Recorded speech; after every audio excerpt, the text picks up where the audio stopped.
Right.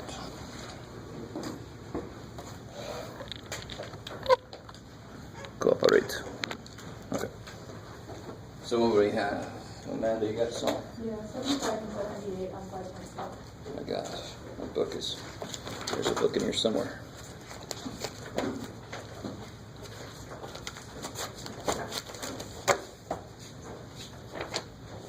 Uh, 75 and 78 where? On 5.3. Oh, good. All right, I like it. So 75, they give you this picture here.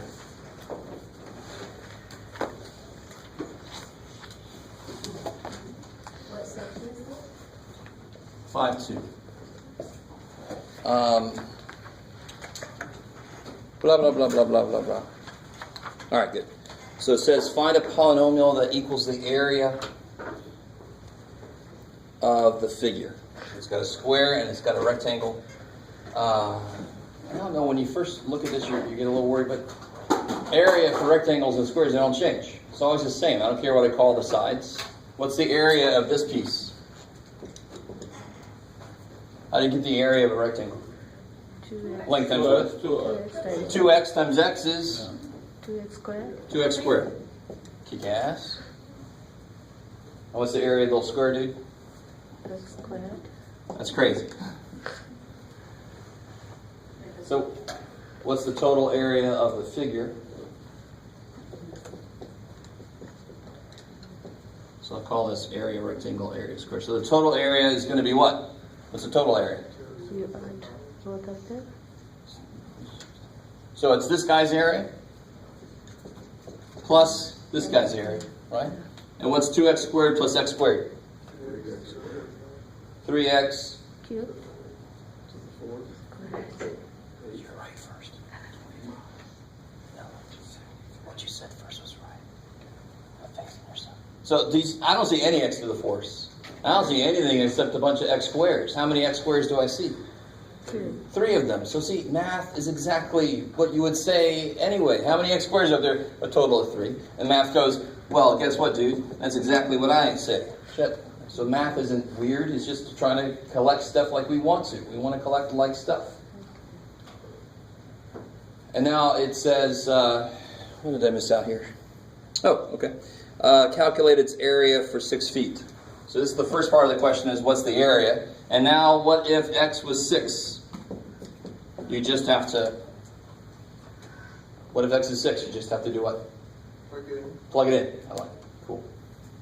So just plug a 6 in there. No worries for the second part. 78.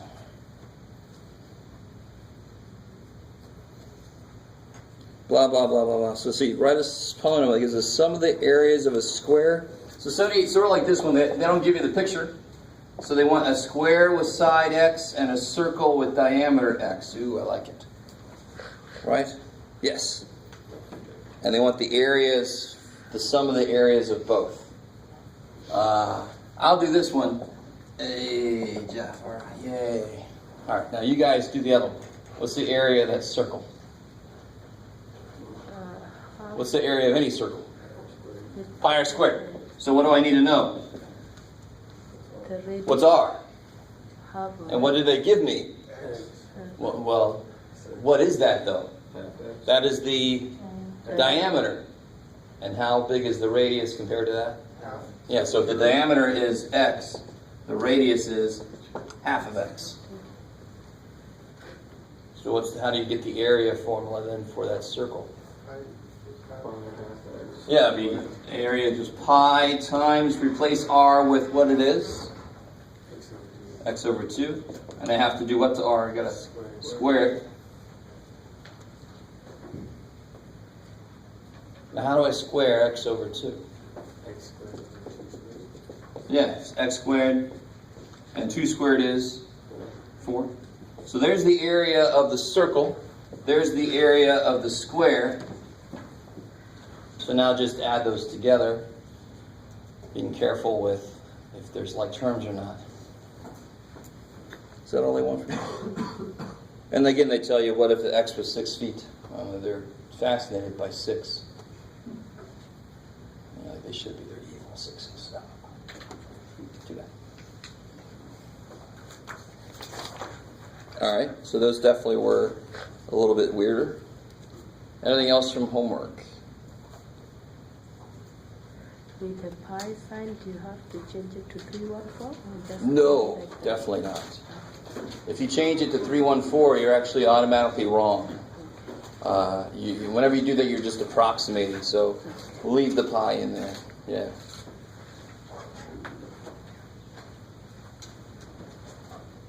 All right. Anything else? No other questions? All right. So I have discovered from yesterday's class that you guys would much rather talk to each other than me. So we're going to do more of that kind of thing. I'm going to lecture just a little bit. So I'm going to talk at you for a little bit. And then we're going to do some problems out of the Chapter 5 test.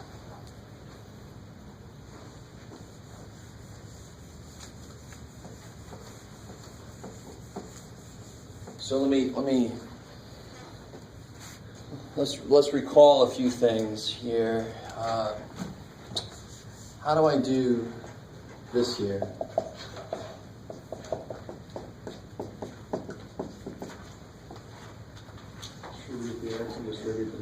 I like it. Cool. And this is where you get the idea of the FOIL method, which I don't know if you agree with me or not. It's completely unnecessary. But if you like it, I'm not telling you to leave it away. I'm not telling you to throw it away. You can still use it. So if you distribute the x, what do you get? X squared. X squared. 7x. Plus 7x. Now it's this guy's turn. Minus 4x. Minus 4x. Minus 28. Minus 28. Yeah. I know you guys can distribute. Right? So now this is just distributing a couple things. The first guy gets a turn, then the next guy, and then there's more guys. You just give them each a turn. Go through, you distribute. And then, can I do anything with that? What can I do? Yeah, these two are like terms, right? Yeah. Don't go crazy, put everything together. This guy's got nobody to go with him. Aw. This guy's all alone too. Forever alone. 7x minus 4x. 3x. Now, let me say something real quick. What were the numbers at the end of those binomials? Oh, I like that sentence. Coefficients. No. What are the numbers at the end of the binomials? Right, this is a binomial. And let me point out something real quick. Is everybody cool with me calling that a binomial? Why am I calling that a binomial? It's 2 terms. It's good, 2 terms. And this, of course, is a binomial. So a binomial times a binomial can sometimes come out to be a trinomial. Very nifty. Very nifty. Or it would be a polynomial if these two actually ended up not being like terms. Then you couldn't put them together. All right. You don't have to know all that ahead of time. You just see what happens. The main point I want to make is -4 and 7. What do you get when you add them? What's -4 plus 7? 3. And then what's -4 times 7? -28. Because some of you guys should know in our very near future is I'm going to give you this, and you have to work backwards to get this, which is like taking 18 and factoring it, right? We're going to be factoring these expressions, breaking them back apart. This is easier. This is putting them together. Just multiply, add. If you've ever done factoring before, you know that's not quite as easy. And it shouldn't be. It's going backwards. Should be harder. All right. Maybe. So that's one thing. So what about this? What if I had this here?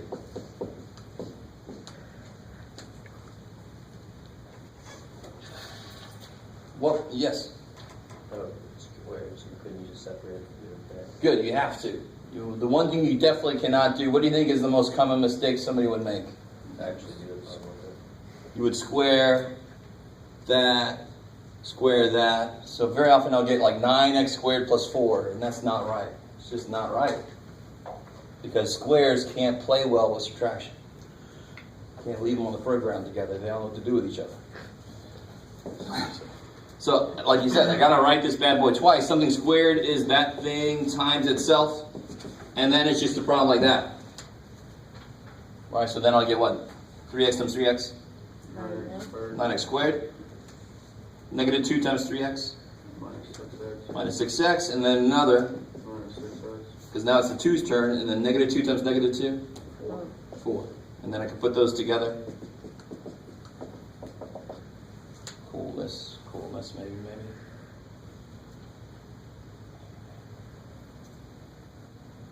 So here, let me give you a couple of weird ones. You guys try these two real quick.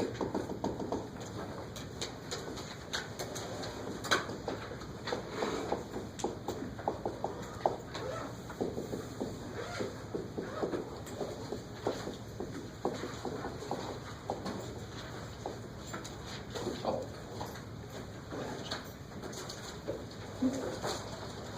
So multiply those out. Take a second. Some of you guys might see my point with those.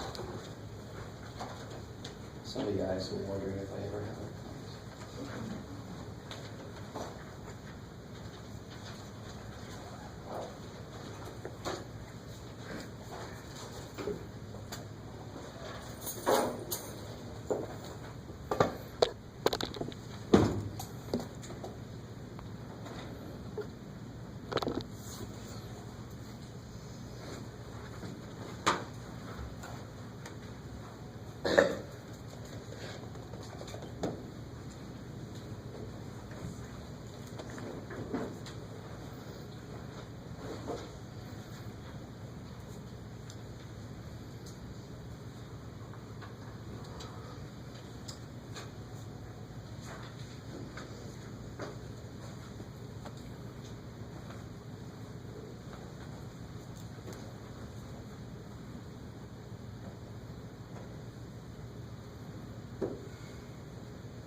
Just so you know you're on track, number 4 should have a whole lot of stuff canceling out.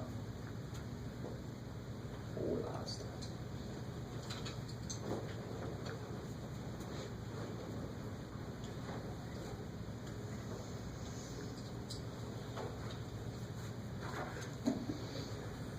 Alright, so, yeah. 16x. Yeah, so if I bring the 4x through, 16x squared Yeah, plus 20x plus 20x. minus 20x Now it's the negative 5's turn, so minus 20x minus 25. 25. These two Gone with the wind. go with the wind. I like it. As God as my witness, I'll never do algebra again. All right. What's special about those two numbers and the x, by the way? All of these are something. Could be. What's special about the number 25 and the number 16 and 9 and Could 49? Could be. They're squares. Yeah. So this is a difference of squares. That should hopefully sound familiar to just a few people. I call this a thank God problem. When you go to solve, when you go to factor this, it's easy. You cut that in half, bam, bam. You cut that in half, bam, bam. Minus, plus, next, please. Done. Yay. So we'll see that when that happens. Right now, you don't have to know that. Just multiply it out and see what happens. You don't have to know ahead of time what's going to happen. This guy, let's see. So the x gets a turn. X to the Wait. third, good. X times 2x. 2x squared. X times 4. 4x. And then this guy gets a turn. Negative 2x squared.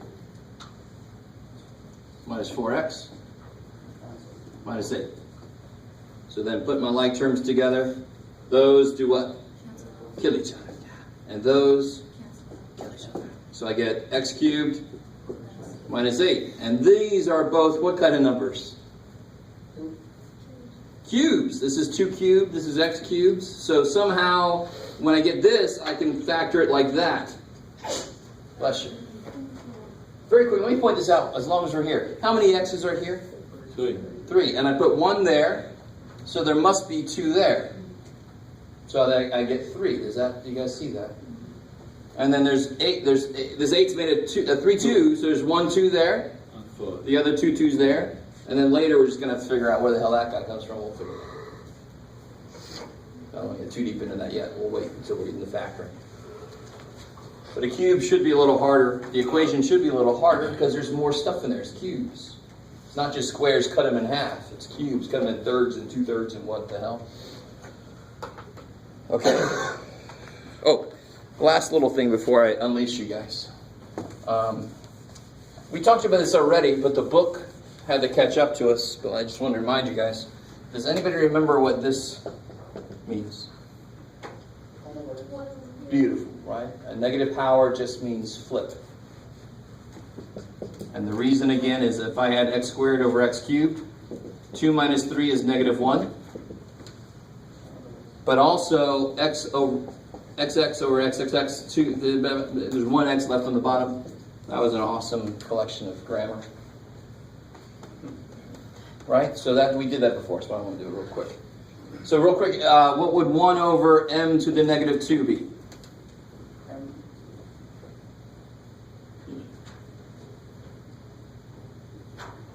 I don't know if you guys are agreeing with what, but yes, it's true. So these want to go up, m squared. Make it m, Jeff. There you go. So wherever it is, it wants to go to the other place. That's what a negative power means. A negative power means flip. That's all it means. All right, let me unleash you guys because you guys look so dejected. I can't look at you anymore. So let me